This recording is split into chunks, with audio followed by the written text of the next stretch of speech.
परम सत्कार योग गुरु प्यारी साथ संगत जी राधा स्वामी जी।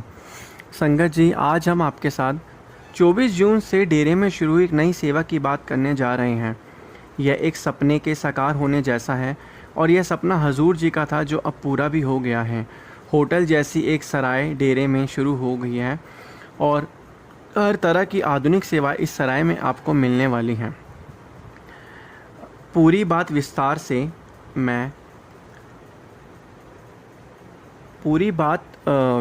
से अब जो है मैं आपको बताने जा रहा हूँ कि इस सराय में क्या खास है और कैसे आप बुकिंग करा सकते हैं। लेकिन शुरू करने से पहले आप सबके चरणों में विनती है कि कृपया इस चैनल को सब्सक्राइब ज़रूर कर लीजिए और साथ में राधा स्वामी लिखकर हाज़िरी ज़रूर लगाएं। आइए अब बात करते हैं उस विशेष ड्रीम प्रोजेक्ट की जिसका सपना खुद हजूर जी ने देखा और फिर उसे कार्य रूप में बदलवाया। कुछ समय पहले दिसंबर महीने में, करीब 6 महीने पहले, हजूर जी ने एक ख़ास जगह का दौरा किया था। उस समय बाबा जी भी वहाँ एक बार विज़िट कर चुके थे। जैसा कि आप जानते हैं, डेरे में हमेशा कुछ ना कुछ सेवा का कार्य चलता ही रहता है, चाहे वो निर्माण कार्य हो या किसी पुरानी सेवा को और बेहतर बनाने का प्रयास हो। तो हुआ यूँ कि हजूर जी जब सराय की तरफ गए, सावन सराय से आगे जहाँ नंबर 4 की कैंटीन है, वहाँ उन्होंने खाली ज़मीन देखी। उसी समय उन्होंने फरमाया, भाई यहाँ एक नई सरा बना दो और ऐसी बनाओ जो आदमी को, जिसमें संगत को सारी सुविधा मिल सके। फिर हजूर जी ने बाकायदा उस प्रोजेक्ट को पूरी रूपरेखा समझाई कि किस तरीके से प्रोजेक्ट कैसा बनना है और किस तरीके से उसको तैयार करना है। यह पूरी रूपरेखा जो है बताई। डिज़ाइन कैसा होना चाहिए, क्या क्या चीज़ें शामिल होनी चाहिए। डेरे के जो कंस्ट्रक्शन इंचार्ज हैं उन्होंने हजूर जी के बताए अनुसार एक पूरा प्लान तैयार किया और उसे हजूर को दिखाया। हजूर जी ने कहा था बिल्कुल वैसा ही उसका नक्शा बना दिया गया। हजूर जी ने स्पष्ट निर्देश दिया कि ये नई सरा बाकी पुरानी सराओं से एकदम अलग और बेहतर होनी चाहिए। फिर उसके बाद हजूर ने उस पूरे प्लान को पास किया, क्योंकि डेरे में कोई भी निर्माण कार्य शुरू करने से पहले सबसे अहम चीज़ होती है ड्राइंग यानी प्लानिंग। जब वह ड्राइंग तैयार हो जाती तो हजूर जी उसे अच्छे से देखकर अपनी स्वीकृति देते और उस पर हस्ताक्षर करते हैं और कहते हैं ठीक है, अब इसे बनाना शुरू कर दो। जैसे ही हजूर जी की अनुमति मिलती है, गुप्ता साहिब आगे का काम संभालते हैं और उस हिसाब से काम शुरू करवा देते हैं और फिर निर्माण शुरू होता है। इस प्रोजेक्ट में पूरे 6 महीने लगे। बहुत सारे स्तर पर कार्य हुआ। संगत ने दिन रात मेहनत की, सेवा में दिल से जुड़कर भाग लिया और यह कार्य लगातार चला। कोई भी दिन ऐसा नहीं गया जब वहाँ काम ना हो रहा हो। संगत के प्रेम और सेवा भाव से और बाबा जी व हजूर जी की रहमत से वह ड्रीम प्रोजेक्ट अब पूरी तरह तैयार हो चुका था। अब जो नई सरा बनी है वहाँ 4 नंबर कैंटीन के ठीक सामने बनाई गई है, यानी कि जहाँ पहले से 4 नंबर कैंटीन है उसी के आगे यह पूरी नई इमारत खड़ी की गई है। संगत के लिए भी यह नई सरा पूरी तरह उपलब्ध है और लोग इनकी सुविधाओं का लाभ भी लेने लगे हैं। आमतौर पर बड़े भंडारों के समय सभी सराएं फुल हो जाती हैं और सामान्य दिनों में अक्सर बंद रहती है, लेकिन यह नई सरा कुछ खास है। इसमें 3 मंजिल और 12 बिस्तर वाली एक बड़ी डॉर्मेट्री बनाई गई है। एक कमरे में 12 बेड हैं और हर मंजिल पर कुल 6 ऐसे कमरे बनाए गए हैं। हर कमरे में 6 पंखे भी लगाए गए हैं, जिसमें गर्मी में भी आरामदायक माहौल बना रहे। इसके अलावा उनमें एसी और कूलर दोनों की व्यवस्था भी की गई है। कहने का मतलब है कि सराय एक अच्छे होटल जैसा फील आपको देगी।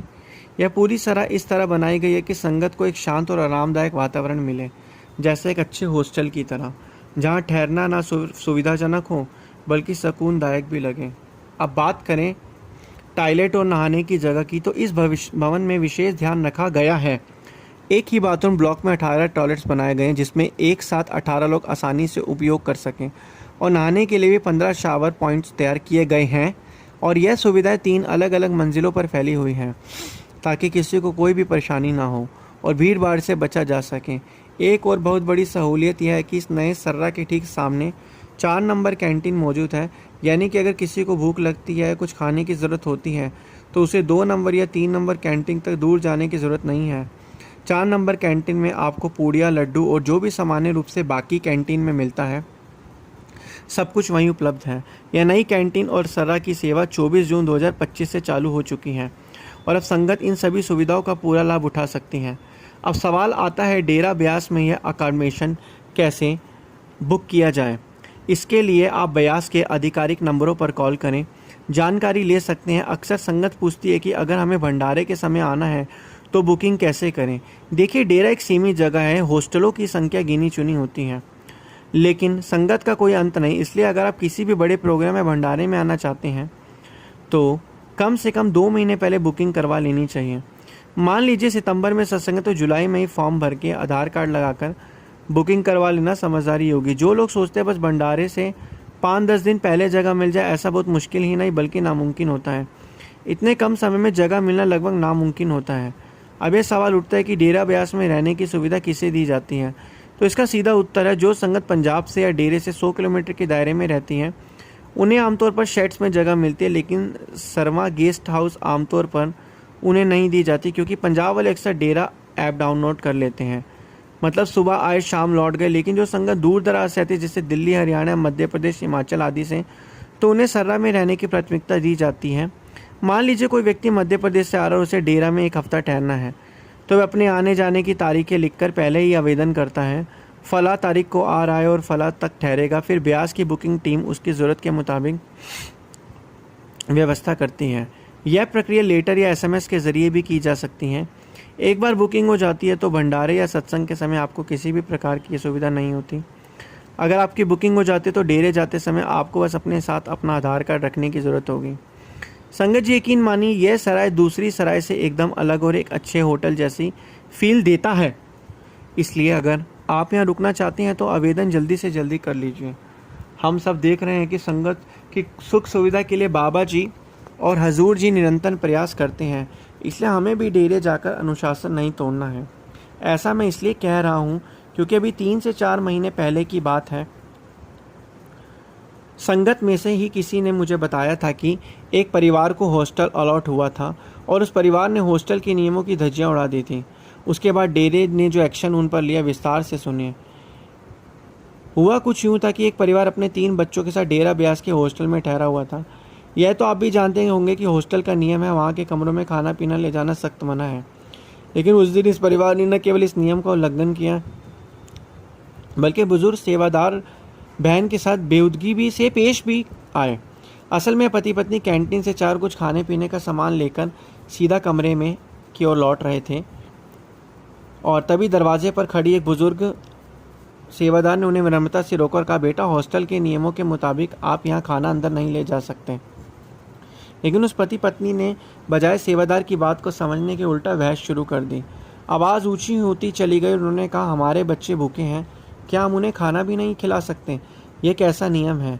हम तो अंदर खाना ले जाएंगे, आपने जो करना है कर लो। बेचारी सेवादार उम्रदाज और अकेली थी, इसलिए चाकर भी ज़्यादा कुछ नहीं कर पाए। वो सिर झुकाकर खड़ी रही और दोनों पति पत्नी गुस्से से भरे अपने कमरे की तरफ बढ़ गए। इतना सब कुछ होते हुए वो सेवादार कमरे का नंबर भी नहीं देख पाई कि वो दोनों कौन से कमरे में रुके हैं। कुछ समय बाद एक दूसरी सेवादार बहन वहाँ आ गई। उसने बुजुर्ग बीवी को एक कोने में उदास बैठे देखा। उसने पूछा, बीबी जी क्या हुआ? बुजुर्ग सेवादार ने भराई आवाज़ में पूरी बात बता दी और आंखों में आंसू लिए बोली, अगर किसी को यह बात पता चल गई तो मेरी सेवा मुझसे ले ली जाएगी। दूसरी सेवादार बहन ने उनका हाथ थामते हुए कहा, आपने अपनी तरफ से पूरी कोशिश की थी बीबी जी, अगर सामने वाले नहीं मानते तो ये आपकी गलती नहीं है। आप चिंता मत करो। इतनी ही बात चल रही थी कि वही आदमी फिर से बाहर आया और एक बार फिर कैंटीन से कुछ खाने का सामान लेकर अंदर जाने लगा। इस बार दूसरी सेवादार बहन ने तुरंत मौके पर समझदारी दिखाई। वो चुपचाप उसके पीछे चल पड़ी और उसने देख लिया था कि वो किस कमरे में जा रही है। उसने सीधा जाकर जत्थेदार जी को सारी घटना बता दी, कैसे पति पत्नी ने नियम तोड़ा, बुजुर्ग सेवादार से बदतमीजी की और हॉस्टल की मर्यादा को अनदेखा कर दिया। जत्थेदार जी ने एक पल ही की भी देरी नहीं की। उन्होंने तुरंत डेरा प्रबंधन को सूचित कर दिया। जब कमरा नंबर मिल गया तो उनकी ID निकाली गई और कुछ ही देर में उन्हें बुला लिया गया। प्रबंधक ने बिल्कुल साफ शब्द में कह दिया, आज के बाद आपको जीवन भर के लिए हॉस्टल में ठहरने की अनुमति नहीं दी जाएगी, हम आपके नाम को ब्लैक लिस्ट में डाल रहे हैं। दोनों पति पत्नी हाथ जोड़कर माफ़ी मांगते रहे, पर इस बार भी किसी ने उनकी नहीं सुनी, क्योंकि सिर्फ नियम तोड़ने की बात नहीं थी। ये तो वैसा ही हो गया, पहले चोरी फिर सीना चोरी। आप नियम तोड़ो, फिर बुजुर्ग सेवादार से झगड़ो और उस पर गुस्सा भी करो। यह माफ़ करने लायक बात नहीं थी। संगत जी, यही तो कारण है कि जब भी हम डेरा जाते हैं तो हमें यहाँ के नियमों और मर्यादाओं का पालन पूरे मन से करना चाहिए। यह हॉस्टल, ये सुंदर सराय, यह 5 स्टार होटल जैसी सराय, यह सब बाबा जी ने अपने खुद के लिए नहीं बल्कि संगत के लिए बनवाए हैं। अगर हम खुद ही इनकी कदर नहीं करेंगे तो कल को शायद बाबा जी को भी सोचना पड़ेगा कि क्या संगत को और सहूलियत दे भी दे या नहीं। आइए अब वीडियो को आगे बढ़ाते हुए सुनते हैं एक ऐसे किसान की दुख भरी दास्तान जिसके जीवन में दुखों के सिवा कुछ नहीं था, लेकिन फिर बाबा जी की शरण में जाने के बाद उसकी तकदीर ऐसे बदली कि ज़माना देखता रह गया। सालों पहले एक बार पंजाब में सूखा पड़ गया था। उस समय पंजाब के एक छोटे से गांव में जहां कभी फसलें लहराया करती थीं और खेतों की हरियाली आंखों को सुकून देती थी, आज वहां सिर्फ बेजान मिट्टी बिखरी पड़ी थी। आसमान धूल से भरा था और धरती की तरफ से मुंह फेर चुका था। पूरे साल से एक बूंद पानी ना गिरा था। किसानों की उम्मीदें जैसे सूख कर मिट्टी में मिल गई थी। इसी गांव में एक किसान था जिसकी ज़िंदगी हर पल किसी अनकहे बोझ तले दबी जा रही थी। साहूकार का कर्ज, सूखे खेत और घर में बैठी बेटी की शादी की चिंता, यह सब जैसे उसे अंदर ही अंदर खोखला कर रहे थे। उसकी आंखों में नींद का नामो निशान नहीं था और माथे की सिलवटें वक्त से पहले उम्र दिखाने लगी थी। घर में उसकी पत्नी सीधी सादी और श्रद्धा से भरी हुई हर सुबह उठकर नहाती, साफ कपड़े पहनती, पाठ करती और बाबा जी का नाम सिमरन करती। पति के चेहरे पर अगर चिंता की कोई लकीर गहरी होती तो बस मुस्कुरा कर कहती, चिंता मत करो जी, बाबा जी सब ठीक करेंगे। इस रविवार ब्यास चलेंगे, सत्संग सुनेंगे, मन को राहत मिलेगी। लेकिन किसान का जवाब जो था, जब उन्होंने यह बोला इस रविवार हम ब्यास चलेंगे, सत्संग सुनेंगे, तो जो किसान था उनका जवाब जो था हर बार कड़वा होता। कौन सी राहत, कौन सी शांति, सत्संग से क्या मेरे खेतों में फिर से हरियाली आ जाएगी? क्या बाबा जी आसमान से नोट बरसाएंगे या बादल से पानी गिरेगा? सिर पर कर्ज चढ़ा है, बेटी की शादी करनी है, फिर बेटे का नंबर आएगा और तुम्हें सत्संग जाना है। यह सब बातें बस दिल बहलाने की चीज़ें, खुद को बहलाने के बहाने इन सब से कुछ नहीं होता। इतना कहकर वो मुंह फेर लेता और उसकी पत्नी भी खामोश हो जाती। उसे पता था कि यह उसके पति का गुस्सा नहीं बल्कि हालातों की मजबूरी बोल रही है। वो जानती थी वही इंसान जो कभी बाबा जी का नाम सुनकर खुश हो जाता, जिंदगी से हार मान बैठा है। हफ्ते बीतते गए और हालात बद से बदतर होते गए। एक रात वो किसान चारपाई पर लेटा था, करवटें बदलता रहा, नींद जैसे आंखों से दूर भाग गई। बाहर चांदनी बिखरी थी, लेकिन उसके मन में गहरा अंधेरा छाया और उसे अपने गुजरे हुए पिता की याद आ गई कि कैसे उसके पिताजी एक समर्पित सत्संगी थे। चाहे कितनी भी तंगी क्यों ना हो, वो हर सत्संग में जाया करते थे। यहाँ तक कि जब दादाजी का देहांत हुआ था तो उन्होंने केवल उस एक दिन सेवा छोड़ी, बाकी फिर हर दिन डेरा जाते रहे। पिताजी का जीवन एक मिसाल था। वो कहा करते हैं ना, सत्संग रुकना नहीं चाहिए चाहे दुनिया साथ छोड़े, लेकिन बाबा जी साथ कभी नहीं छोड़ते। जब वो डेरा से लौटते तो जेब से मिश्री निकालते और बड़े प्यार से किसान को बुलाकर कहते, ले बेटा, यह सिर्फ मिश्री नहीं, यह बाबा जी की मेहर है, इसे खा ले, तेरे अंदर की सारी कड़वाहट मिठास में बदल जाएगी। आज वह साथ उसकी ज़बान पर जैसे जिंदा हो उठा था। पिता की कही वो बातें फिर से उसकी यादों में गूंजने लगी। उसके पिता समझाते थे कि जब दुनिया की हर राह बंद लेंगे, तब हर तरफ बस अंधेरा होगा, तब याद रखना बाबा जी तेरे साथ हैं। डेरा कोई चमत्कार की जगह नहीं, वहाँ से जो विश्वास मिलता है वो तुझे अपनी ज़िंदगी में चमत्कार करने की ताकत दे देता है। सत्संग तेरे भीतर वो रोशनी जगाएगा जिससे तू खुद को अंधेरे से, मुसीबत से बाहर निकाल पाएगा। पिताजी की बातें सोचते हुए किसान भाई की आंखों पर आई और करवट बदलकर अपनी पत्नी की ओर देखकर बोला, कल सुबह तैयार रहना, हम ब्यास जा रहे हैं। जब पति ने अचानक ब्यास चलने की बात कही तो पत्नी को अपने कानों पर यकीन ही नहीं हुआ। वह झट से उठी और दिए की मोमबत्ती रोशनी में अपने पति का चेहरा गौर से देखने लगी। वही चेहरा जो न जाने कितने महीनों से चिंता, थकावट और नाराज़गी से लिपटा हुआ था, आज आंसुओं से भीगा हुआ था, लेकिन उसमें गहरा सुकून झलक रहा था, जैसे दिल को कोई ठंडी हवा छू गई हो। पत्नी अभी भी कुछ बोल नहीं पाई थी कि पति ने खुद ही उसकी उलझन को पढ़ लिया। उसने कहा, मुसीबतें तो आती जाती रहेंगी, लेकिन यह वक्त अगर हाथ से निकल गया तो दोबारा लौट कर नहीं आएगा। चलो सुबह ब्यास चलते हैं। अगले दिन अभी सूरज ने धरती को छूना भी शुरू नहीं किया था कि दोनों पति पत्नी ब्यास जाने वाली बस में बैठ चुके थे। रास्ता लंबा था। किसान खिड़की से बाहर देखता रहा। रास्ते पर सूखी ज़मीन, मुरझाए पेड़ और टूटी हुई मेड़ें, सब कुछ उसे अपनी ज़िंदगी का आईना लगा रहे थे। पर जैसे जैसे आगे बढ़ती गई, पिछली रात की बातें फिर से उसके मन में घूमने लगी, लेकिन इस बार उसका असर कुछ और था। अब उसे खेतों की चिंता नहीं थी, ना ही बेटी की शादी की घबराहट। उसके भीतर कहीं कुछ ठहरने लगा था। उसने अपने आप से कहा, अब मैं क्यों सोचूं, यह सब बाबा जी के हाथ में है, उन्हें ही मालूम है कि मुझे किस हाल में रखना है। और मेरी बेटी के लिए क्या करना है। कुछ ही देर में बस डेरा परिसर में दाखिल हो गई। किसान खिड़की से झांकता रह गया। चारों तरफ हजारों लोग, मगर कोई शोर नहीं, कोई धक्का मुक्की नहीं। हर तरफ सफ़ेद वस्त्रों में उनके चेहरों पर सच्चा संतोष, विनम्रता और एक सादगी भरी मुस्कान थी। ऐसा लग रहा था जैसे हर कोई अपना सारा बोझ डेरा प्रवेश की ओर बाहर उतार आया हो। किसान को पहली बार लगा कि जैसे उसने किसी और ही दुनिया में कदम रखा। कई सालों बाद वो अपनी पत्नी के साथ सत्संग पंडाल में जाकर बैठा। वहाँ इंसानों की भीड़ तो अपार थी, लेकिन फिर भी एक ऐसी खामोशी पसरी हुई थी कि अगर कोई सुई भी गिर जाए तो उसकी आवाज़ भी सुनाई दे। किसान ने आंखें मूंद ली, लेकिन मन में अब फिर से कर्ज, खेत और बेटी की शादी के फेरे घूम रहे थे। उसने खुद को समझाया और ध्यान को दूसरी तरफ लगाया, और तभी सत्संग शुरू हुआ। बाबा जी ने एक मिसाल देते हुए कहा, इंसान सुख के समय मालिक को भुला देता है और जब दुख आता है तभी उसे पुकारता है, जबकि मालिक तो हर समय कृपा कर रहा होता है। फ़र्क बस इतना है कि हमारी झोली ही उल्टी होती है। बाबा जी का हर लफ्ज़ जैसे किसान के सीने में उतरता चला गया। ऐसा लग रहा था जैसे बाबा जी सीधे उसी से बात कर रहे हों, उसकी आत्मा की थकान को पढ़ रहे हों। उसे खुद पे शर्म आने लगी। अच्छे दिनों में वो सेवा और सत्संग से दूर हो गया, और जब हालत बिगड़े तो फिर बाबा जी के पास चला गया।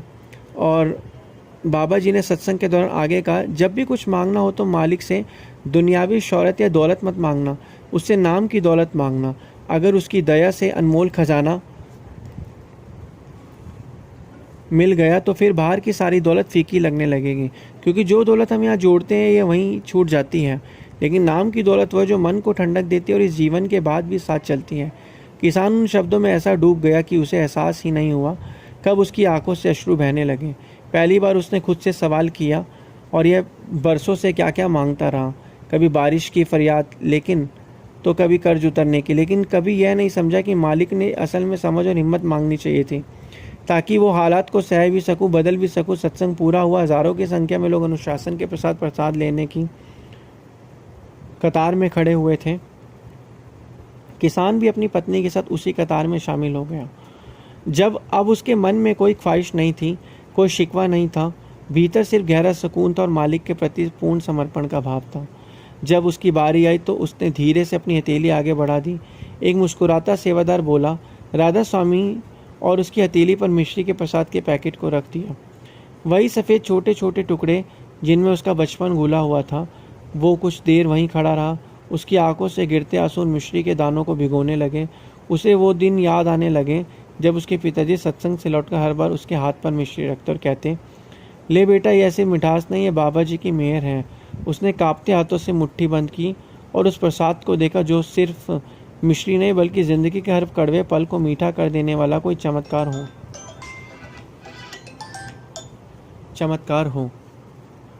कोई चमत्कार हो। उसने वही खड़े खड़े पैकेट खोला और एक दिन उठकर अपने होठों से लगा लिया और जुबान पर खुली। किसान की आत्मा रो उठी। वो मिठास उसके लिए सिर्फ स्वाद नहीं थी, बल्कि वो बाबा जी का आशीर्वाद था, जो आज उसके मन को फिर से जोड़ने आया था। उस एक दाने ने किसान के भीतर बरसों से जमी बेबसी, गुस्सा और निराशा को सोख लिया था। वो वही ज़मीन पर बैठ गया और फिर एक छोटे बच्चे की तरह फूट फूट कर रो पड़ा। लेकिन वो आंसू दुख के नहीं, वो राहत के थे, जैसे कोई बहुत भारी बोझ उतर गया हो, जैसे कोई रुकी हुई नहीं दोबारा बहने लगी हो। उसकी पत्नी ने चुपचाप उसके कंधे पर हाथ रखा। वो समझ चुकी थी कि यह आंसू किस्सा शिकवे के नहीं बल्कि उस सच्चे मिलन के जो आत्मा और मालिक के बीच बरसों बाद फिर से हुआ था। किसान वही बैठा रहा था, दिल खोलकर रोता रहा, और हर गिरता आंसू जैसे उसकी आत्मा को धो रहा था। आज पहली बार उसे समझ आया कि प्रसाद सिर्फ पेट की भूख नहीं मिटाता, यह आत्मा की प्यास बुझाने के लिए होता है। यह कोई चमत्कार नहीं करता, मगर यह हिम्मत ज़रूर देता जो किसी भी तूफान से लड़ने का साहस भर दे। कुछ देर बाद जब वो घर लौटा, उसके चेहरे पर गहरा सुकून, नई चमक थी। वही सूखे खेत, वही वीरान ज़मीन, लेकिन अब उसे उनमें खालीपन नहीं दिख रहा था, बल्कि संभावना नज़र आ रही थी। वापसी के कुछ दिनों बाद हल्की बारिश हुई। किसान ने पूरे गांव को इकट्ठा किया और सबको समझाया कि क्यों ना हम बारिश के पानी को सहेजे। फिर सबने मालिक मिलकर गांव के एक कोने में बड़ा सा गड्ढा खोदा, और जब बारिश हुई तो वो पानी उसमें इकट्ठा होता गया। धीरे धीरे खेतों को वो पानी सिंचाई के लिए मिलने लगा। कुछ ही समय में मेहनत रंग लाई, सूखे खेतों में हरियाली लौट आई, फसल लहलाने लगे। किसान ने अपनी बेटी और बेटे दोनों की शादियां कर दी, साहूकार का सारा कर्जा भी चुका दिया। संगत जी सोचिए, सिर्फ एक मिश्री का प्रसाद कैसे एक टूटे इंसान की फिर से जीना सिखा गया, कैसे उसकी आत्मा को फिर से रास्ता दिखा,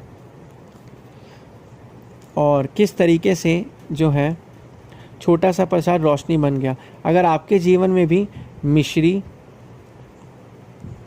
इस तरीके का चमत्कार है तो हमें इसको याद रखना चाहिए और हमेशा जो है इन चीज़ों को समझना चाहिए और हमेशा अपना विश्वास जो है वो बनाए रखना चाहिए। गुरु प्यारी साथ संगत जी, राधा स्वामी जी।